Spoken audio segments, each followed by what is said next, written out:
はい、それでは今度は、武井さんこだわりのナスの品種フィレンツェが植わっている圃場の方に来ました。このフィレンツェという品種はどのような品種ですか？もともとはイタリアのナスなんですけど、はい、生だと美味しくないんですよ。なるほど。ただ加熱すると、はい、化けるというか、はい、で特に輪切りにしてステーキとかよくするじゃないですか、はい、カモナスなんかも、はい、でもやっぱりカモナスなんかでやると、中トロトロなんだけど皮がちょっとこう硬く、そうですね、ちょっと輪っか状に硬くなりますね。なるじゃないはい、ですか。フィレンツェはね、皮が柔らかい。だからなるほど。ナイフをファーっていう感じで、はい、もうほんとサーっていう感じで皮が切れちゃうぐらい柔らかいんですよ。なるほど。それが特徴。なるほどですね。今ちょうどこの下に、実際になっていますけれども、収穫時期というのはこのぐらいなんですか？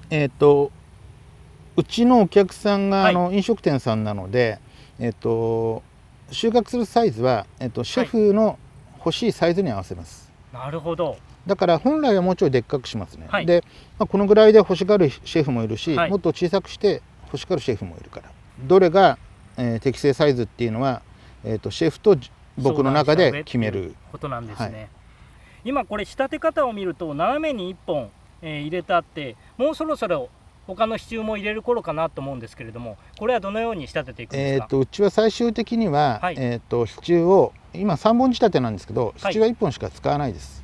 なるほど。で、もう一回ちょっと伸びてきたら、はい、もう何箇所かピッて止めて、はい、あとは南側に、こちらが南なんですね。後ろの方に風よけのネットをやって、はい、で、支柱をこれ斜めにしてるのは、はい、向こうからだいたい南風なので、はい、南風がこう吹いて支柱これだと倒れるじゃないですか、はい、だから風の抵抗を、今のうちからちょっと逃してるというか。なるほど、こっち側にいなしてるわけですね。ある程度だからもう最初に傾けちゃう。はい、それで十分耐えられると。十分耐えられる。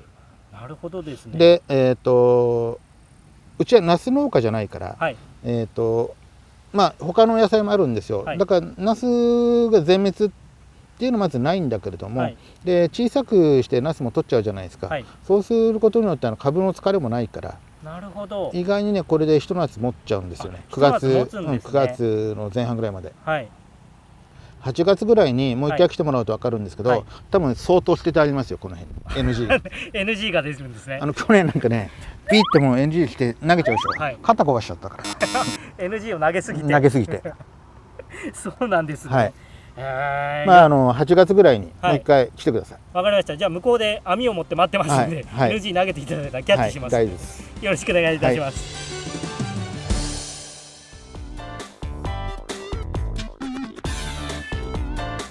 この動画が良かったらグッド、チャンネル登録はこちら。